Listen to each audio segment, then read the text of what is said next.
I want to talk about a couple of challenges from the research that may help you understand what I'm sharing with you, and it will make sense as well. There are two challenges that we are facing in today's time.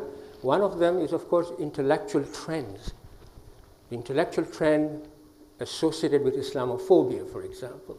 The challenge of Islamophobia is there. The challenge of Islamoromia is there, and I'll talk to you about that in a minute. The next challenge is the challenge of spiritual education. Let's just briefly see how, let me share you with these challenges. The first one is, of course, Islamophobia. What it basically means is hatred of Islam. That's all. It's a hatred of Islam, and the work done by Sayyid Amili, he's a professor in Tehran University, fantastic work. He produced a set of books, 4 volumes on this work, not Islamophobia. What he did was that he looked through 24,000 works of intellectual kinds, books, journals, and he meticulously and unapologetically looked at the heart of what the West is thinking about Islam. And it is one of what we call a seminal work, one of its kind, published in 2012. I had an opportunity to look through that. And what he found, that out of the nearly 24,000 work that he looked at, almost 14% bear the label of Islamophobia. Now what does that, how is it relevant to us? Well, extremely relevant, because 2 out of 10 books, or 1 out of 5 in the library or in the academic institution that our student will pick up, Muslim or non-Muslim, will have a dislike of Islam in that. So imagine a generation built up who go to university, who go and visit the public libraries in the West, will have a book, 1 out of 5, which dislikes Islam. Both Muslims and non-Muslim.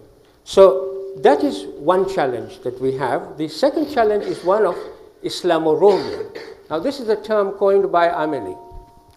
I didn't know about that, but it's a fantastic term, Islamoromia. What does it mean? It means that the Western concepts and the values are superior, and they are very subtly put into the works in the academic work, very subtly. It's called a soft colonization of the mind. The idea is that yes, Islam was wonderful. It had a wonderful civilization. But what has it contributed in the last 300 years or 400 years in the modern world? What is it contributing now as Islam? What has it developed in the modern world? How many scientists have you? How many Nobel Prize winners have you got? You see, it's subtly nurturing the mind that yes, Islam is there, but it's medieval. It doesn't have a contribution to make. Western systems is what we all enjoy, don't we? The economic system is the Western system, the political system is the Western. We all enjoy their system. So what has Islam to do with us? Very subtly, it's negating Islam in our mind. 48% of the work is done on this level. And therefore, this is where the battle is, the battle of ideas. If a young Muslim mind is not given the solution from Islam by our scholars, then they will seek solutions somewhere else. And if they're going to the academic institution like universities, this is a real battle for us, a battle of ideas, where, for example, there is a subtle colonization of and nurturing of our mind. So what can Madrasah do? My thinking only. Of course, you'll disagree with me, and of course, you have an opportunity to discuss it with me if you want to. But I feel that we should tackle media and academia head on. In other words, from the younger generation, we must tell them that, and which of course you are doing it, but much more aggressively, I feel, about the fact that you have to be proud of that you are a Muslim, that Islam gives you that notion of pride, And not to shy away from discussion on hijab, women's rights, inheritance, violence, because they do face this out there in the school and universities. Otherwise, outsiders will talk about these things. We have to talk about it within our own institutions now. And finally, we must encourage the students to enter media, politics, literature, and journalism.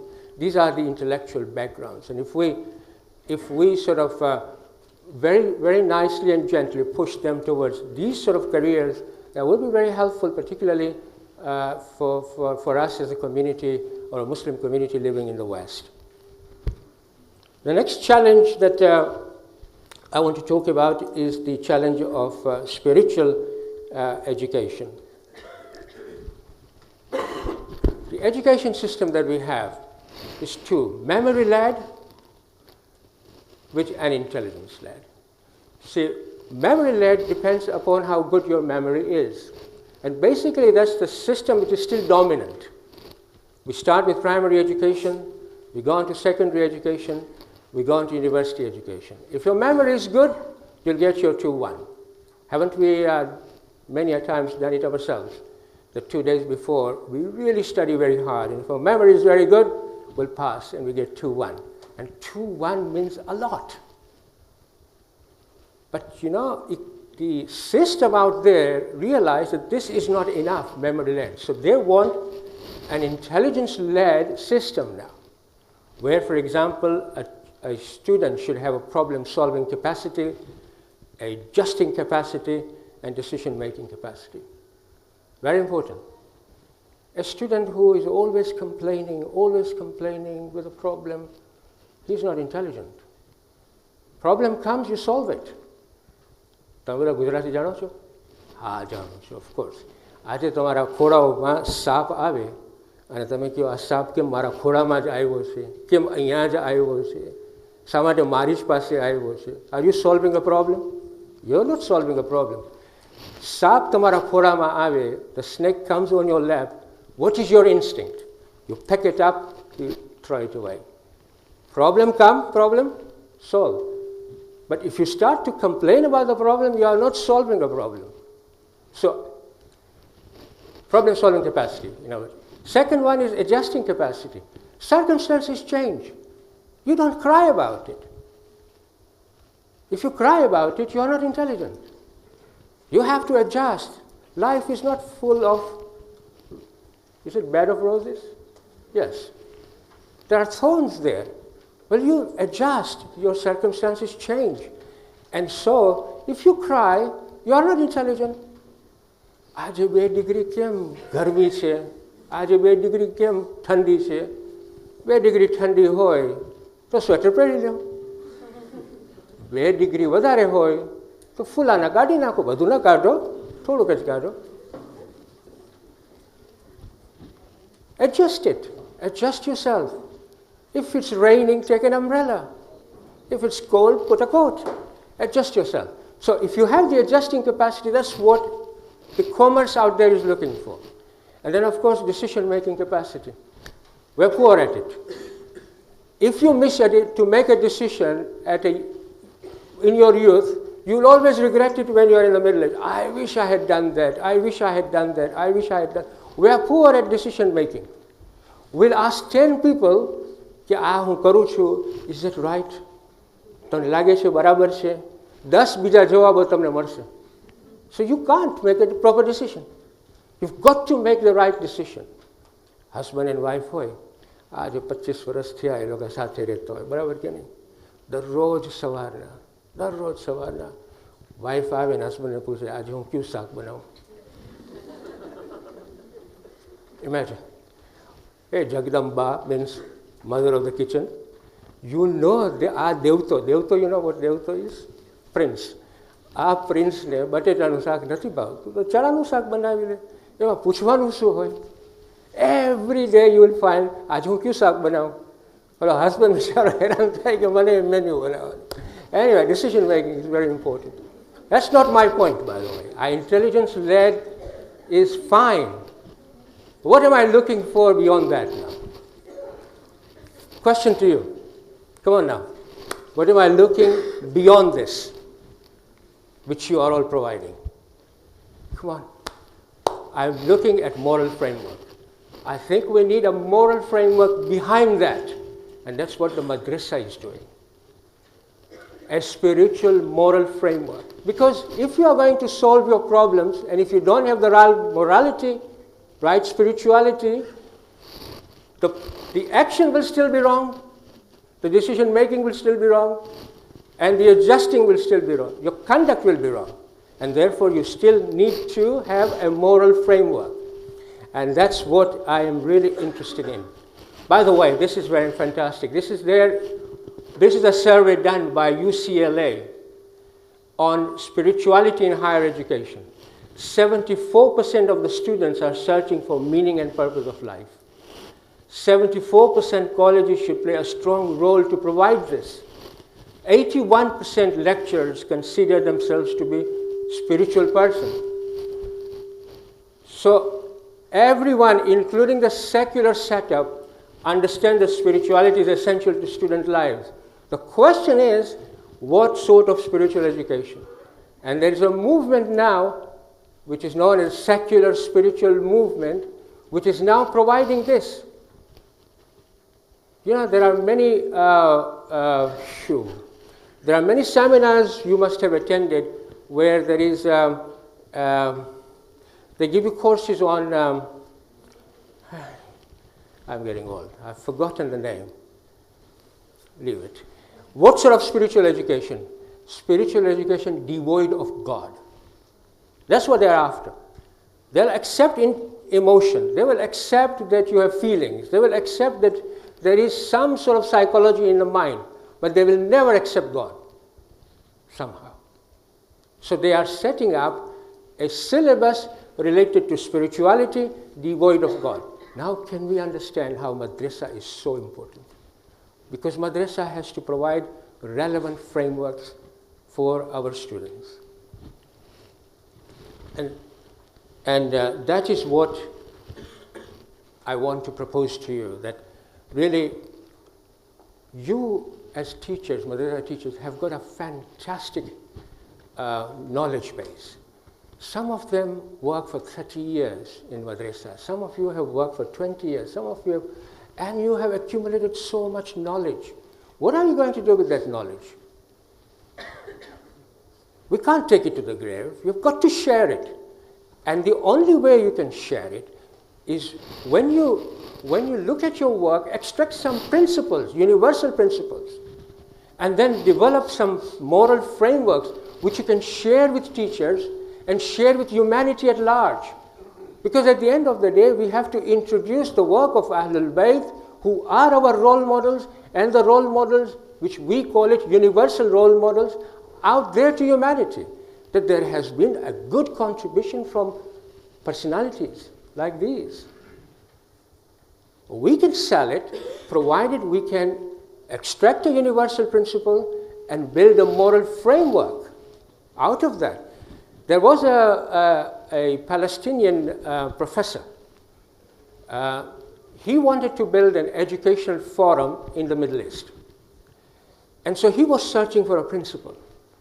So he went to Harvard University and he picked up books after books after books, and he could not find the principle that satisfied him. He was looking for a principle where he didn't want it for the students to rely upon 2-1 and 1-2 and you know, some sort of a degree and A grades and B grades and C grades or A star grades and all that.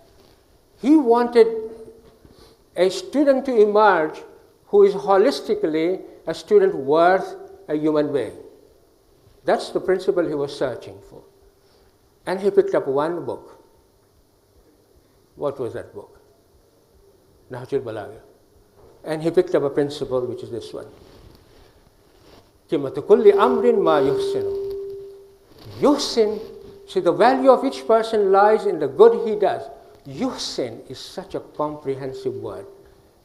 When you look at it, it encompasses technical ability, aesthetic ability, spiritual ability, moral ability. All those are encompassed in yuhsin. It's talking about the worth of a person. So if this is the principle, and you construct a framework to develop a child worth your sin, then you are acting according to our Imam Ali ibn Abi Talib alayhi salam.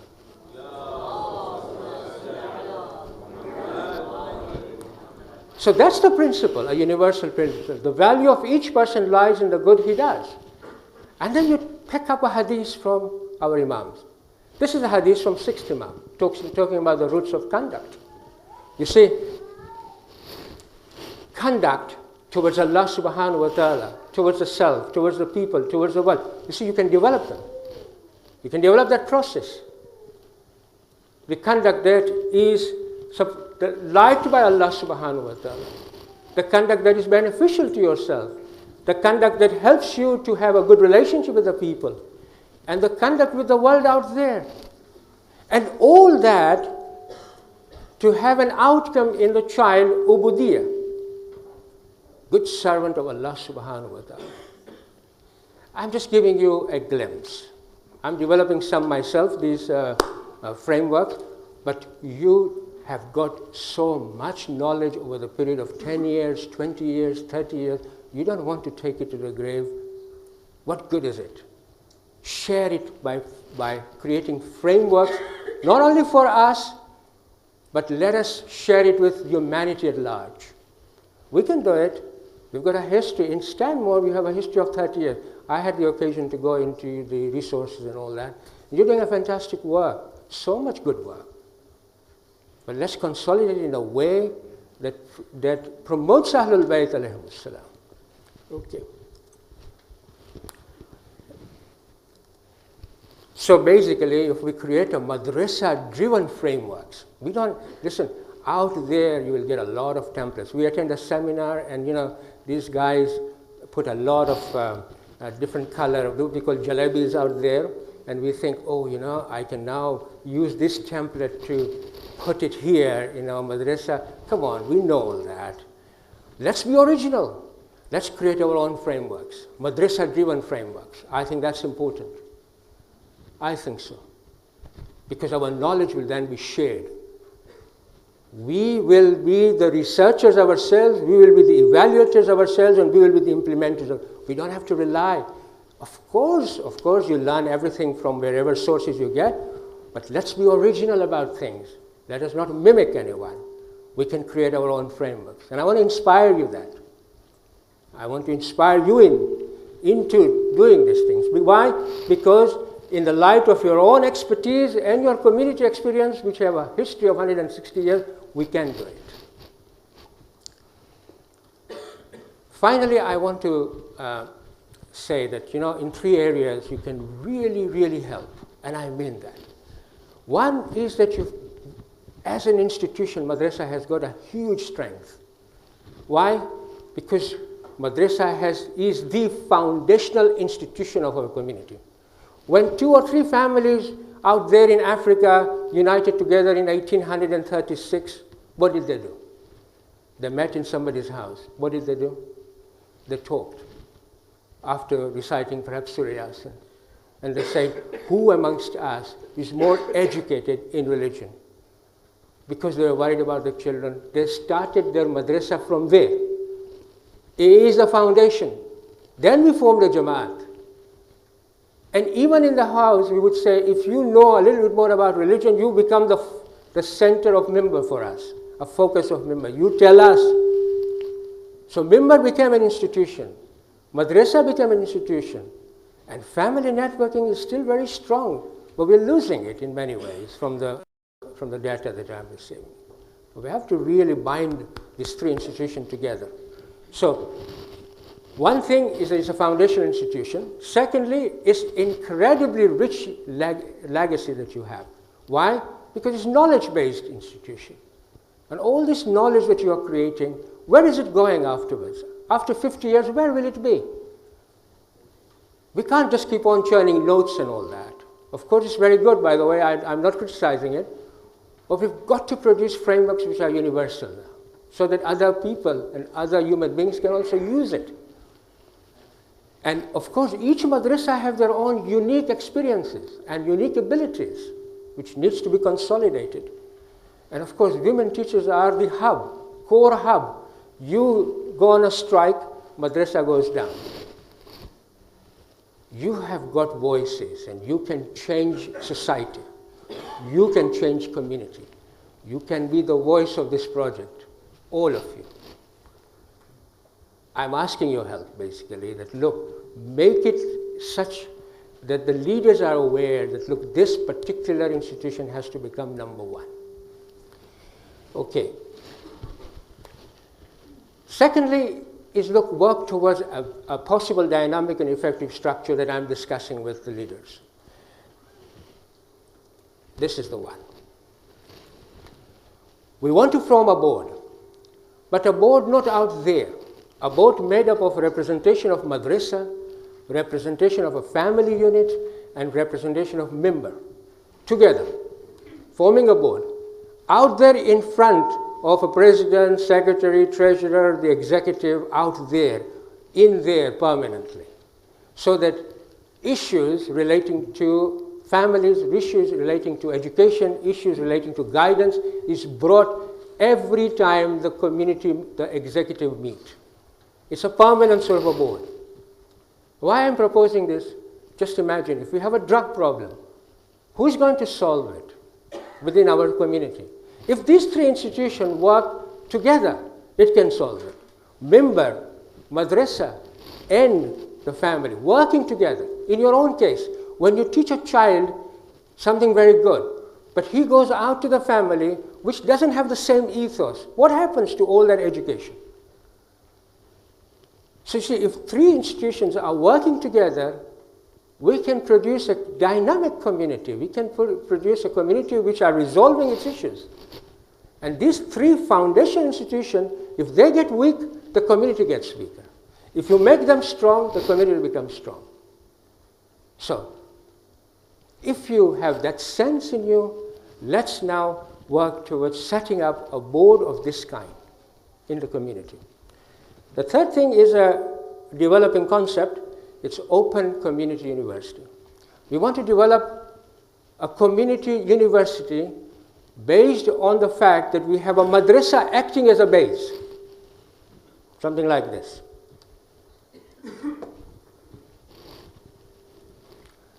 Imagine,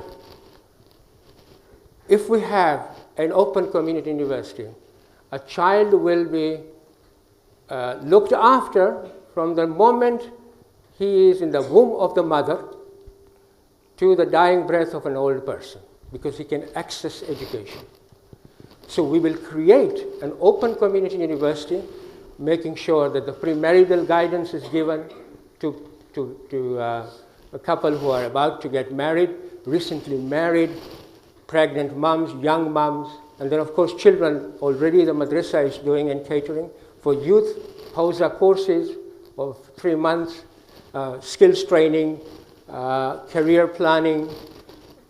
For adult, we can do reskilling, adult religious classes. Now, it's happening here and there, in London maybe, in Toronto, in Dar es Salaam. But if we consolidate into a vision, open community university, where every child from the womb of the mother till the dying breath can access education. Now, it's not going to happen tomorrow, but we can begin to take the first steps towards the thousands that we need to take. But if we have that vision, we can have an open community university, I think, within 10 years, accessing education, reskilling our community. But all that needs support, but support with people like yourselves who are working in the institutions. And if you feel that that I make sense with all this, then I want your support. Then we can move this particular project together forward and involve the leadership, the institutions who are making decisions for us, to look into these three institutions and make sure that these three institutions are formulated in a right way to fulfill or to overcome the challenges that we face. I hope that was interesting for you. I want to leave it with this particular quote. Many of you may not Agree with it. Education today is monumentally ineffective. I mean, I agree with that. You may not agree with that. All too often we are giving young people cut flowers when we should be teaching them to grow their own plants. I think it's inspiring anyway. Thank you very much indeed.